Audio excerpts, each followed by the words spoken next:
Have you ever stopped to wonder who's really in charge of your money? I mean, who decides the interest rate on your car loan, or why the price of onions suddenly goes through the roof? Well, today we're pulling back the curtain on the single most powerful institution shaping your financial world, the Reserve Bank of India, or the RBI. Let's dive in. Yeah, we've all been there, right?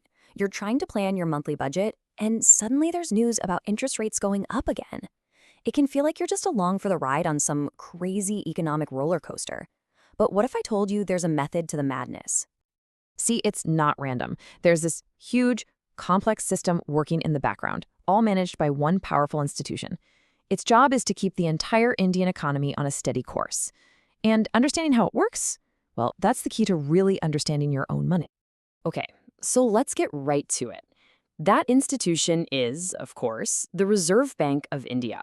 The best way to think about it, it's the central command, the absolute brain of the country's entire financial system. I love this phrase on the slide, nerve center. It's perfect, because that's exactly what the RBI is. It's like the brain, sending signals out to every part of the economic body, controlling everything from how much money is out there to what it costs to borrow it. It really is command central for all things finance. And its to-do list? It's huge. We're talking about keeping prices stable so your money is worth something tomorrow. We're talking about making sure your bank is safe and isn't taking wild risks with your savings, and even making sure your UPI transaction goes through smoothly.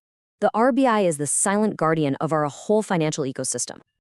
Okay, so that's the big picture. But how does this all actually connect back to you?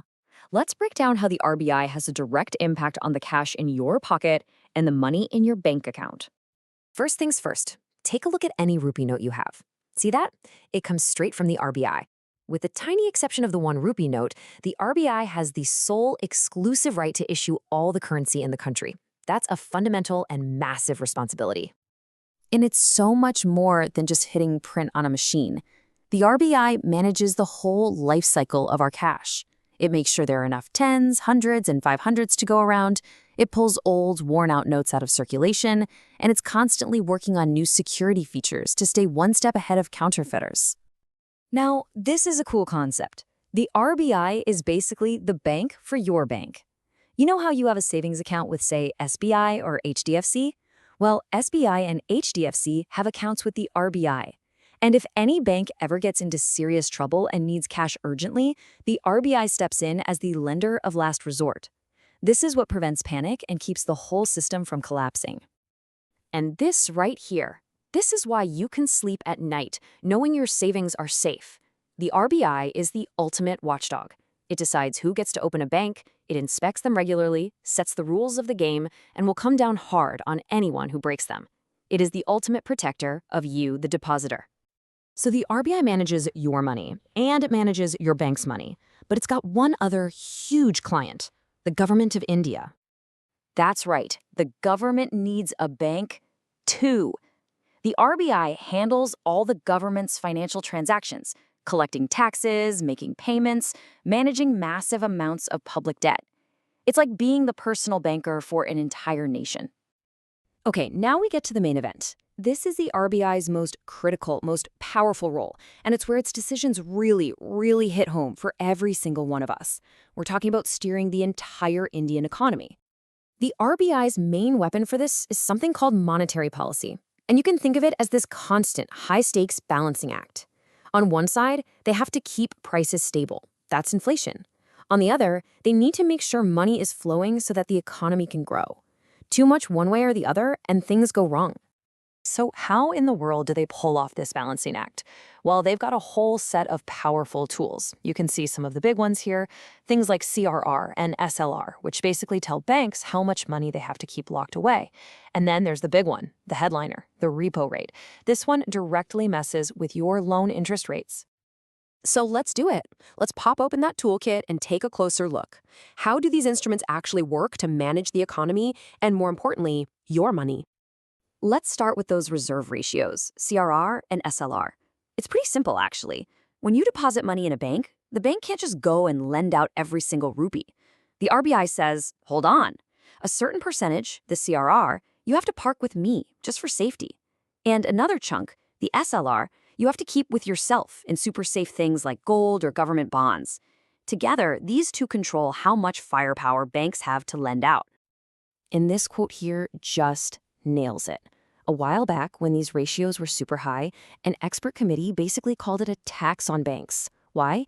Because it choked their ability to lend money, which, you guessed it, made loans more expensive for everybody else.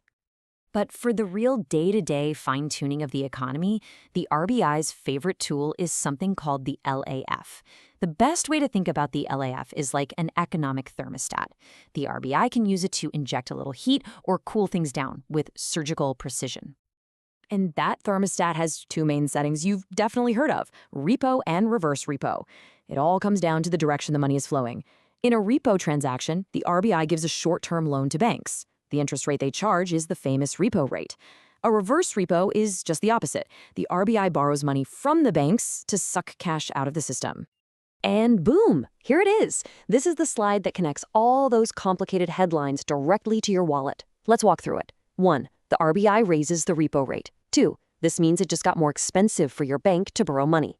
3. So what does your bank do? It passes that extra cost on to you by raising the interest rate on your home loan or your car loan. 4. Your EMI goes up. It is a direct chain reaction.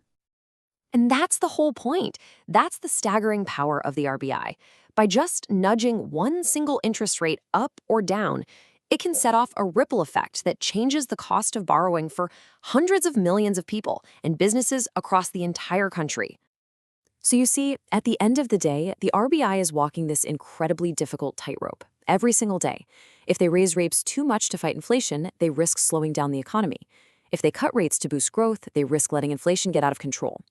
It's a high-stakes balancing act, and our financial well-being is right there in the middle. And this brings us to the fundamental question, the one the RBI has to answer all the time. What's the bigger priority for India's future? Should we focus on controlling inflation to protect the value of your hard-earned savings? Or should we lower interest rates to make it cheaper to borrow, build, and grow? There is no easy answer. What do you think is the right way to go?